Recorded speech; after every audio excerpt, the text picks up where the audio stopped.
Hello दोस्तों, स्वागत है आपका अपने चैनल सिविल कुडोस में। दोस्तों, पिछले वीडियो में हमने शॉर्टकटिंग के बारे में समझा था। शॉर्टकटिंग क्या होता है, उसकी कौन कौन से मेथड्स होते हैं, जिसके अंदर हमने ड्राई मिक्स शॉर्टकट मतलब कि गनाइटिंग वर्क के बारे में भी डिस्कस किया था। आज के वीडियो में हम गनाइटिंग वर्क के प्रोसेस के बारे में बात करेंगे। दोस्तों, यदि आपने शॉर्टकटिंग का वीडियो नहीं देखा है तो पहले आप उसे देख लीजिए, क्योंकि शॉर्टकटिंग के वीडियो में मैंने गनाइटिंग के बारे में काफी कुछ आपको समझा दिया था, जो कि मैं आपको यहाँ पर डिस्कस नहीं करूंगा। मैं आपको आज इस वीडियो में प्रोसेस के बारे में समझाऊंगा कि गनाइटिंग वर्क को करने से पहले आपको क्या क्या चीजों का ध्यान रखना होता है। एज पर IS कोड 9012 और 6433 के हिसाब से गनाइटिंग वर्क की प्रोसेस में क्या इंक्लूडेड है और आपको क्या उसमें करना रहता है, उसके बारे में मैं आपको समझाऊंगा। तो शॉर्टकटिंग का वीडियो यदि आपने नहीं देखा है तो डिस्क्रिप्शन में मैंने उसकी लिंक दी हुई है, आप उसे देख लीजिएगा। तो चलिए दोस्तों, आज के वीडियो में हम गनाइटिंग वर्क के प्रोसेस को समझ लेते हैं। तो दोस्तों, यहाँ पर हम गनाइटिंग वर्क को स्टार्ट करने से पहले गनाइटिंग वर्क की डेफिनेशन को समझ लेते हैं। जैसा कि हमने शॉर्टकटिंग के वीडियोस में देखा था कि गनाइटिंग वर्क को हम ड्राई मिक्स शॉर्टकट के नाम से भी जानते हैं। गनाइटिंग वर्क के अंदर हम ड्राई मिक्स सीमेंट और सैंड को मिक्स कर हाई वेलोसिटी कंप्रेस्ड एयर के द्वारा ड्राई मिक्स को हम नोजल की तरफ भेजते हैं और नोजल पर पानी को मिक्स करके हम क्या करते हैं, सरफेस पर अप्लाई करते हैं। गनाइटिंग वर्क का कॉमनली यूज्ड कहाँ होता है, स्लोप स्टेबिलाईजेशन में, अंडुलेशन इन स्ट्रक्चर में, रिपेयरिंग और स्ट्रेंथनिंग करना है वेरियस स्ट्रक्चर को, उसके अंदर हम गनाइटिंग वर्क का यूज करते हैं। गनाइटिंग वर्क की प्रोसेस में हम गनाइट मिक्सचर को टारगेटेड सरफेस पर क्या करते हैं, स्प्रे करते हैं, जिससे हमें क्या होता है, स्ट्रॉन्ग और ड्यूरेबल लेयर मिलता है। तो चलिए दोस्तों, गनाइटिंग वर्क के प्रोसेस को स्टार्ट करते हैं। प्रोसेस ऑफ गनाइटिंग वर्क, सबसे पहले सरफेस को प्रिपरेशन करना है।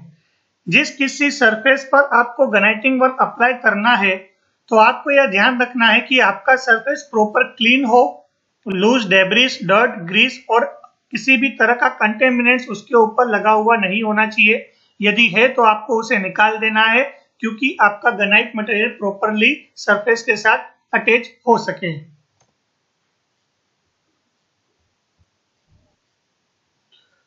यहाँ पर हम गनाइटिंग वर्क डायाफ्राम वॉल पर करने वाले हैं।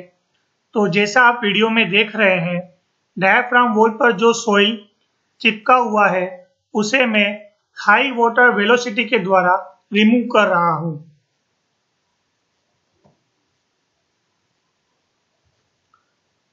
नेक्स्ट पॉइंट है मिक्सिंग गनाइट मटेरियल। दोस्तों, जब भी आप गनाइटिंग वर्क करते हैं तो आपका मिक्सर एकदम प्रॉपर होना चाहिए। गनाइटिंग मटेरियल में यूज होने वाला मिक्सर सीमेंट और सैंड यह ड्राई फॉर्म में होता है। जब भी आप सीमेंट और सैंड को यूज करते हैं तो आपको इसका एक प्रॉपर रेशियो मेंटेन करना रहता है। जैसा कि IS कोड 9012 1978 में बताया हुआ है कि जब भी आप ड्राई मिक्स प्रोसेस कर रहे हैं, मतलब कि गनाइटिंग वर्क, जब भी आप गनाइटिंग वर्क का प्रोसेस कर रहे हैं तो आपको 1 पार्ट ऑफ सीमेंट और 3 to 4 part of sand use करना रहता है। जिससे क्या होगा, आपको डिजायर स्ट्रेंथ और वर्केबिलिटी मिलेगी। जैसा कि आप वीडियो में देख रहे हैं, यहाँ पर मैं 1:3 के रेशियो को मेंटेन करने के लिए सैंड को मैंने एक मेजरिंग बकेट में फिल किया 1:3 रेशियो के हिसाब से, और उसके बाद मैंने सीमेंट फिल किया। अब मैं क्या करूंगा, सीमेंट और सैंड को प्रॉपर मिक्स करने के बाद गनाइट मशीन में इसे मैं फिल करूंगा। तो चलिए दोस्तों, नेक्स्ट पॉइंट हम अब देखते हैं। नेक्स्ट पॉइंट है लोडिंग द गनाइट मशीन, जिसे हम गनाइट मिक्सर भी कहेंगे। तो गनाइट मिक्सर को हमें लोड करना है किसके अंदर, हॉपर के अंदर। ठीक है, यहाँ पर आप देख रहे होंगे IS कोड 6433 1972 में गनाइट मशीन का अरेंजमेंट बताया हुआ है, जो कि मेरे लेफ्ट साइड में आपको गनाइट मशीन दिखेगा। इसके अंदर आपको टॉप पार्ट और बॉटम पार्ट दो दिख रहे होंगे, जैसा कि लेफ्ट साइड में भी आपको टॉप पार्ट और बॉटम पार्ट दिख रहा है। टॉप पार्ट में आपको यहाँ पर ग्रेनाइट मिक्सचर को डालना रहता है। ग्रेनाइट मिक्सचर को यहाँ फीडिंग चेम्बर से डालने के बाद आपका जो ये बीच का डिस्क वाल का डोर है उसे आपको रिमूव करना रहेगा। उसके बाद आपका जो ग्रेनाइट मिक्सचर है वह बॉटम वाले हॉपर में जाएगा। उसके बाद जो इसके अंदर फीडिंग व्हील दिखाया हुआ है, यह फीडिंग व्हील मिक्स करेगा आपके ग्रेनाइट मिक्सचर को। एयर कंप्रेसर की मदद से यह ग्रेनाइट मिक्सचर को होस पाइप में भेजता है, जैसा कि आपको यहाँ नीचे दिखाया हुआ है। यह होस पाइप में जो है इस ग्रेनाइट मिक्सचर को भेजेगा।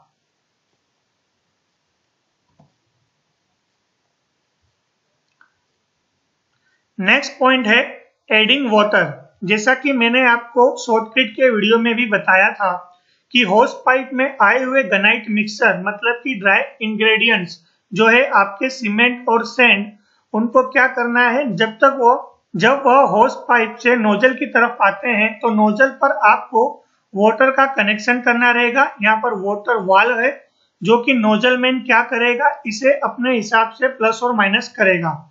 यहाँ आप सेकेंड इमेज देखेंगे जहां मैंने वाटर टैंक को बताया है। यह एक वाटर टैंक 100 लीटर का होता है। जैसा कि मैंने बताया कि नोजल की तरफ आपका वाटर आएगा तो ये जो वाटर कहां से आता है, इस टैंक में से आता है। यहाँ आपको अल्टरनेटिव दो टैंक रखने होते हैं। एक टैंक के खाली होते ही आपको दूसरा टैंक चालू करना पड़ता है कि आपकी एप्लीकेशन को आपको बंद ना करना पड़े, इसलिए।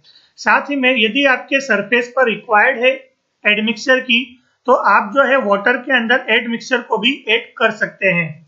जैसा कि आप इमेज में देख रहे हैं, मैंने यहाँ पर ब्रोंको का एड मिक्सचर है कॉनबोन लेटेक्स, जिसे मैं यहाँ पर ऐड करता हूँ। यदि आपको आपकी कंस्ट्रक्शन साइट पर रिक्वायर्ड है तो ही आपको एड मिक्सचर ऐड करना रहेगा। इस एड मिक्सचर का प्रोपोर्शन कुछ इस तरह है कि आपको 5 लीटर ऑफ पानी में 200 ml ऑफ एड मिक्सचर का केमिकल मिक्स करना रहता है। नेक्स्ट पॉइंट है दोस्तों arrangement of apparatus in guniting system. यहाँ पर आप देख रहे हैं एयर कंप्रेसर।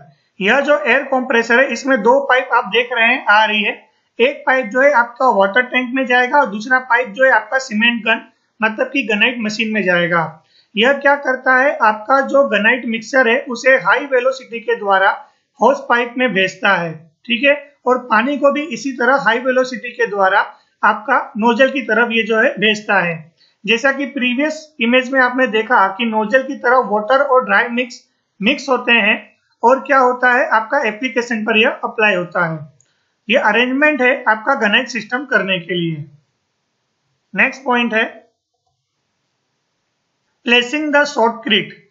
जैसा कि दोस्तों आप जानते हैं कि आपके ड्राई ग्रेनाइट मिक्सचर को आपने वेट मोर्टार में चेंज कर दिया, अब आप इसे एप्लीकेशन में यूज कर सकते हैं। तो जब भी आप सरफेस पर ग्रेनाइट मिक्सचर को यूज करते हैं तो आपको इस बात का ध्यान रखना है कि एज पर IS कोड 9012 1978 के हिसाब से आपका जो नोजल मैन है, जब भी आप नोजल में से ग्रेनाइट मिक्सचर को स्प्रे करते हैं तो आपका डिस्टेंस जो है 600 to 1200 mm के बीच का डिस्टेंस इसका रहना चाहिए। उससे ज्यादा मैक्सिमम डिस्टेंस आपको नहीं रखना है। साथ ही में आपको ये भी ध्यान रखना है जब भी आप ग्रेनाइट स्प्रे कर रहे हैं तो आपको उसका लूप बनाना है। जैसा कि आप देख सकते हैं IS कोड में 450 to 600 का एक लूप बताया हुआ है। इस तरह से आपको जो है लूप बनाते हुए जो है ग्रेनाइट मिक्सचर को स्प्रे करना है।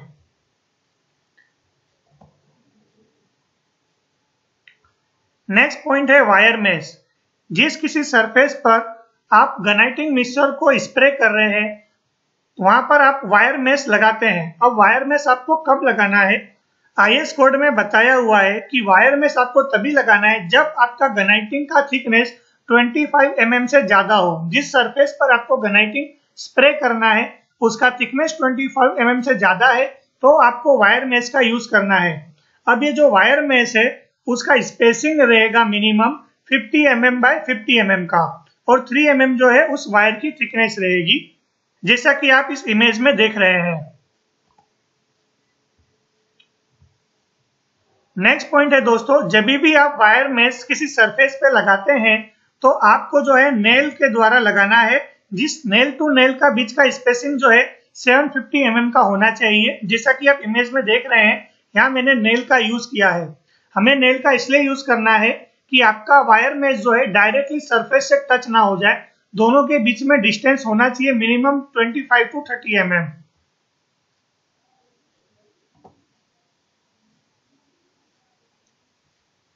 नेक्स्ट पॉइंट है फिनिशिंग एंड क्योरिंग। फिनिशिंग के लिए IS कोड 9012 में लिखा हुआ है, the natural gun finish is normally preferred for both structure and durability consideration. आपको फिनिशिंग जो है आप स्प्रे गन के द्वारा जो कर रहे हैं वही आपका फाइनल फिनिश होगा, ठीक है, उसी के द्वारा ही आपको फाइनल फिनिश करना है। आपको कोई एक्स्ट्रा फिनिश करने की जरूरत नहीं है। दूसरा, मुझे मेरे डायाफ्राम वॉल पर प्लास्टर वर्क भी करना था, इसलिए मैंने गनाइटिंग वर्क पर रफ फिनिश रखा, जिससे मुझे प्लास्टर इजीली स्मूथ मिले। आपको आपके कंस्ट्रक्शन साइट के लोकेशन के हिसाब से गनाइटिंग वर्क में फिनिश करवाना रहेगा। नेक्स्ट पॉइंट है क्यूरिंग। क्यूरिंग को लेकर ऐसा लिखा हुआ है IS कोड में, क्यूरिंग जो है आपको 7 डेज करना रहता है after the guniting work completed. Next point है कॉम्प्रेसिव स्ट्रेंथ। IS कोड में कॉम्प्रेसिव स्ट्रेंथ के लिए लिखा हुआ है कि आप जब भी गनाइटिंग मिक्सचर का सरफेस पर यूज करते हैं तो आपको जो है क्यूब कास्ट करने रहेंगे 7 डेज और 28 डेज के लिए। और IS कोड में लिखा हुआ है the value should conform to the specific requirement of the structure. आप किस स्ट्रक्चर पर अप्लाई कर रहे हैं गनाइट मिक्सचर को, उसके हिसाब से आपको जो है आपका स्ट्रेंथ रिक्वायरमेंट रहना चाहिए। मैंने जो है डायाफ्राम वॉल पर गनाइटिंग वर्क का यूज किया था, तो मुझे जो है 25 न्यूटन पर mm स्क्वायर की स्ट्रेंथ रिक्वायरमेंट थी, तो मैंने उस हिसाब से जो है गनाइटिंग मिक्सचर का यूज किया। तो यह जो है आपको आप किस स्ट्रक्चर पर यूज करते हैं उसके ऊपर डिपेंड करता है। मैं आपको कॉम्प्रेसिव स्ट्रेंथ का वीडियो दिखा देता हूं, किस तरह से जो है इसका स्ट्रेंथ निकाला जाता है। जैसा कि आप इमेज में देख रहे हैं, यहाँ पर मैंने 70.5 बाय 17.5 की क्यूब में गनाइटिंग मिक्सचर के मोर्टार को फिल किया था। उसके बाद में 28 डेज के बाद उसकी स्ट्रेंथ चेक कर रहा हूं।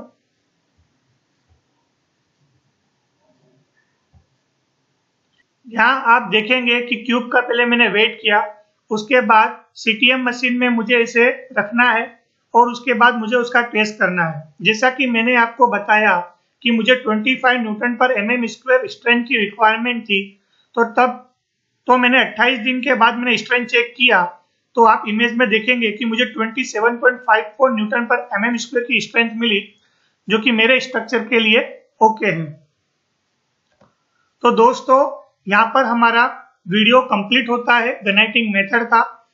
आशा करता हूँ आपको गनाइटिंग मेथड का पूरा वीडियो समझ में आ गया होगा कि गनाइटिंग वर्क आपको कब, कैसे, कहाँ और क्यों करना है।